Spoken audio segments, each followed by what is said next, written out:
Okay, మొత్తానికి recent times లో Godzilla x Kong the New Empire మీద క్రియేట్ అయిన హైప్ అయితే మాత్రం Hollywood fans, mass audience, Indian audience మొత్తంగా వరల్డ్ వైడ్ గానే చాలానే క్రియేట్ అయింది అనుకోవచ్చు. పోతే మాన్స్టర్స్ లో వచ్చిన ఈ సిక్స్త్ ఫిల్మ్ అనేది ముఖ్యంగా పర్సనల్లీ నాకైతే మోనార్క్ సిరీస్ చూసిన తర్వాత ఇంకాస్త హైప్ పెరిగింది. But king of the monsters Godzilla versus Kong తర్వాత నార్త్ అమెరికాలోని ఎఫెక్ట్ పడిన సో రిలీజ్ అయిన ఈ ఫిల్మ్ మొత్తంగా ఆడియన్స్ కి ఏ టైప్ లో ఎంటర్టైన్ చేస్తుందో క్లియర్ గా ఇప్పుడు మనం ఈ రివ్యూలను చూసేద్దాం. ఫిల్మ్ లో అయితే మాత్రం ప్లస్ పాయింట్స్ ఉన్నాయి, మైనస్ పాయింట్స్ ఉన్నాయి. ఆ రెండింటి గురించి కూడా క్లియర్ గా డిస్కస్ చేద్దాం. మాన్స్టర్స్ బిగినింగ్ లో అయితే మాత్రం ఆ ఐడియా గానీ ఆ కాన్సెప్ట్ గానీ బాగా ఇంప్రెస్ చేసింది నాకు, గాజిల్లా 1 లోని కానీ కాంగ్ 1 లో కానీ. ఆ తర్వాత కింగ్ ఆఫ్ ది మాన్స్టర్స్ లో కూడా చాలా వరకు రివీల్ చేద్దాం అనుకున్నప్పటికీ అంత పర్ఫెక్ట్ గా కనెక్ట్ కాలేదు.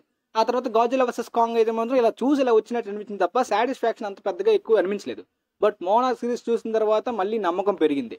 సో ఇందులో కూడా న్యూ ఎంపైర్ అంటున్నారు, అలాంటిది ఏమైనా డీటెయిలింగ్ గా చూపిస్తారనుకుంటే డైరెక్టర్ ఆడమ్ విన్గార్డ్ మీద కొద్దిగా భయం ఉంది. మళ్ళీ ఏదో ఒక టైం పాస్ నార్మల్ సినిమాలు తీస్తాడేమో అని చెప్పి. బట్ నేను ఎక్స్పెక్ట్ చేసిన దానికన్నా కొన్ని ఎలిమెంట్స్ డీటెయిల్స్ అయితే మాత్రం బాగా చూపించడం నన్ను ఇంప్రెస్ చేసింది. అఫ్ కోర్స్ ఫిల్మ్ లో అయితే మాత్రం స్కాకింగ్ ని చూపించే విధానం, ఆ ఎంట్రన్స్ గానీ, దాంతో పాటు హలో ఎర్త్ కి సంబంధించి చాలా డీటెయిలింగ్ అయితే ఇచ్చారు ఫిల్మ్ లోని. ఒక సస్పెన్స్ ని అలా మెయింటైన్ చేస్తూ వెళ్తూ మాన్స్టర్స్ లోని మనకి ఇంతవరకు తెలియని ఒక సర్ప్రైజింగ్ ఎలిమెంట్ ని చూపించారు. చాలా మంచిగా అనిపించింది, చాలా పర్ఫెక్ట్ గా యూజ్ చేసుకున్నారు. అంటే ట్రైలర్ లో ఎన్ని బ్రేక్ డౌన్స్ చేసినా దాని గురించి రివీల్ చేయకుండా సీక్రెట్ గా ఫిల్మ్ లో చూపించాలనుకోవడం అనేది మంచిగా ఉంటుంది. ఒకవేళ king of the monsters and Godzilla versus Kong మీకు కొద్దిగా డౌన్ అయినట్టు, అంటే మాన్స్టర్స్ మీద ఇంట్రెస్ట్ తగ్గేలా అనిపించింది అనుకోండి, ఈ ఫిల్మ్ మీద అలాంటి భయాలు ఏం పెట్టుకోకండి. ఖచ్చితంగా మిమ్మల్ని ఎంటర్టైన్ చేస్తుంది. దాంతోపాటు కొన్ని సర్ప్రైజింగ్ డీటెయిల్స్ ని కూడా రివీల్ చేయడం ఈ యూనివర్స్ మీద మరి కాస్త ఎక్సైట్మెంట్ అప్కమింగ్ ఫిల్మ్స్ మీద కూడా పెంచే ఛాన్స్ అయితే ఉంటుంది.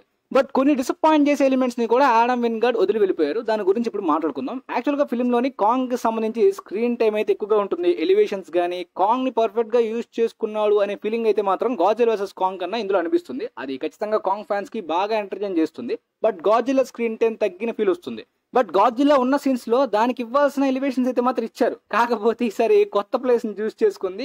కొన్ని ఫన్నీ ఎలిమెంట్స్ కూడా ఫిల్మ్ లో ఉంటాయి ఈ టైటన్స్ కి సంబంధించి. అది మంచి ఎంటర్టైనింగ్ గా ఉంటుంది. ముఖ్యంగా కాంగ్ అండ్ సుకోల మధ్య బాండింగ్ అయితే మాత్రం చూడడానికి చాలా చాలా చక్కగా ఉంది ఫిల్మ్ లో. ఆ స్కార్కింగ్ ప్లేస్ గానీ కొన్ని సీన్స్ అయితే మాత్రం కాంగ్ ఎలివేషన్స్ బాగా కుదిరాయి. అండ్ స్కార్కింగ్ ని చూపించాలనుకునే ఆ స్కారీ ఎలిమెంట్స్ కూడా బాగా సెట్ అయ్యాయి. కాకపోతే నేను డిసప్పాయింట్ అయింది ఏంటంటే అసలు ఆ స్కార్కింగ్ ఆరిజిన్ అండ్ షిమో ఆరిజిన్ ఫిల్మ్ లో కంప్లీట్ గా కాదు కదా, కనీసం టచ్ చేసిన ఫీల్ కూడా రాదు షిమోకి సంబంధించి. స్కార్కింగ్ సంబంధించి అయితే మాత్రం కొద్దిగా రివీల్ చేస్తారు. బట్ ఎందుకని కొద్దిగా సీన్స్ పెంచి డ్యూరేషన్ పెంచి అదంతా కూడా మనకి విజువల్స్ గా చూపిస్తే బాగుంటుంది కదా. గిదోరాకు సంబంధించిన ఆరిజిన్ కూడా సరిగ్గా చూపించలేదు. అంటే వీళ్ళు ఏంటి కంప్లీట్ గా టైటన్స్ ఆరిజిన్స్ అనేవి అప్కమింగ్ గా ఎప్పుడో చూపిద్దాం అనుకుంటున్నారా? కొద్దిగా ఈ ఫిల్మ్ లోనే వాడుకుంటే కొద్దిగా ఇంకాస్త కనెక్ట్ అవుతారు కదా ఈ ప్రెసెంట్ చూపించిన స్టోరీకి అని నా ఫీలింగ్. ఆ టైటనస్ టీమప్ గురించి చూపించారు గైస్. మీకు మాన్స్టర్స్ మీద చాలా డౌట్స్ ఉంటే అసలు ఫిల్మ్ లో చూపించింది. దాని గురించి సపరేట్ గా ప్లేలిస్ట్ ఉంది, మాన్స్టర్స్ ప్లేలిస్ట్. ఆ వీడియోస్ చూడండి, మీకు కొద్దిగా యూజ్ అవ్వచ్చు. బట్ ఫిల్మ్ లో అయితే ఆ స్కెల్టన్ గురించి డీటెయిలింగ్ ఇవ్వలేదు. అండ్ షిమో ఆరిజిన్ గురించి సపరేట్ గా చూపించలేదు. అంటే ఇవన్నీ కూడా సపరేట్ గా మా యూట్యూబర్స్ చెప్పాలా, సినిమాలో వాళ్ళు చూపించాలనుకోవట్లేదా అనే ఫీల్ వచ్చింది.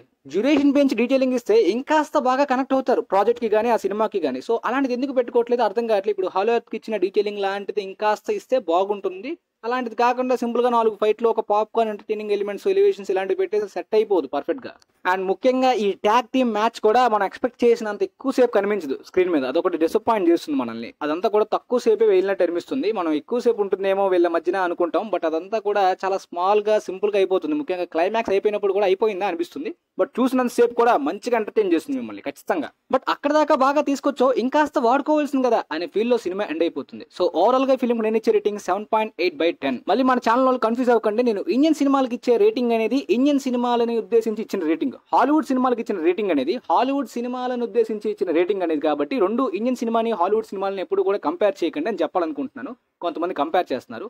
నాకు ఫిల్మ్ లో హ్యూమన్ క్యారెక్టర్స్ మీద ఎలాంటి ప్రాబ్లం కూడా లేదు. అంటే ప్రీవియస్ ఫిల్మ్స్ లో కొద్దిగా డౌన్ అయింది కదా, but Jia and doctor Andrews మధ్యన బాండింగ్ బాగుంటుంది. దాంతో పాటు ముఖ్యంగా బెర్నీ చేసే కామెడీ బాగుంటుంది. అండ్ కొత్తగా ట్రాపర్ క్యారెక్టర్ కూడా బాగుంది. బిగ్ స్క్రీన్ మీద చాలా మంచి ఎక్స్పీరియన్స్. ఖచ్చితంగా బిగ్ స్క్రీన్ మీద మిస్ అయితే మాత్రం మీరు ఈ సినిమా టీవీలోనే సెల్లో చూసి వేస్ట్ అని నేను చెప్పాలనుకుంటున్నాను. బట్ కొన్ని ఫిల్మ్స్ అనేవి లో బడ్జెట్ లో వచ్చినా, లో ఎక్స్పెక్టేషన్స్ తో వచ్చినా వాటిని వాడుకోవాల్సిన దానికన్నా ఎక్కువగా వాడుకునే విధంగా మనల్ని చూపిస్తారు, ఎక్సైట్ చేస్తారు. బట్ ఈ ఫిల్మ్, ఈ ప్రాజెక్ట్ అనేది మాన్స్టర్స్ లో గట్టిగా వాడుకోవాల్సిన మూమెంట్ అనమాట. అలాంటి మూమెంట్స్ ని వాడుకోకుండా సింపుల్ గా టైం పాస్ ఎంటర్టైనర్ ని తీసి వదిలేయడం అనేది కొద్దిగా బాధాకరంగా అనిపిస్తుంది. అంటే కొన్ని హై పొటెన్షియల్ ఉన్న ప్రాజెక్ట్స్ ని ఆ పొటెన్షియల్ కి రేంజ్ కి తగ్గట్టు వాడుకోకపోతే కొద్దిగా బాధాకరంగా ఉంటుంది. అదే లో పొటెన్షియల్ ఉన్న ఫిల్మ్ అనేది అనుకున్న దానికన్నా అద్భుతంగా ఉంటే అప్పుడు అలాంటిది అనమాట. సో రేటింగ్స్, రివ్యూస్ విషయంలో మీరు కన్ఫ్యూజ్ అవ్వాలనుకుంటే దీనికి క్లారిటీకి ఇప్పుడు అర్థమైంది అనుకుంటా మీకైతే. అలాంటి వాటిని పర్ఫెక్ట్ గా అచీవ్ చేసినప్పుడు ఒక క్లాసిక్ మాన్స్టర్ ఫిల్మ్ చూస్తాం. ఫర్ ఎగ్జాంపుల్ గా చిన్నప్పుడు కింగ్ కాంగ్, అలాంటి ఫిల్మ్ ఇప్పుడు అడిగినా కూడా గుర్తుండేలాంటి మూమెంట్స్ ఉంటాయి. అలాంటి పొటెన్షియల్ ఈ ప్రాజెక్ట్ కి కూడా ఉండేలాంటిది. బట్ దాన్ని సరిగ్గా వాడుకోలేదు. సో మీకైతే నా రివ్యూ క్లారిటీగా అర్థమైంది అనుకుంటా. వీలైతే ఈ వీడియో మీ ఫ్రెండ్స్ కి కూడా షేర్ చేయండి. And thanks for watching.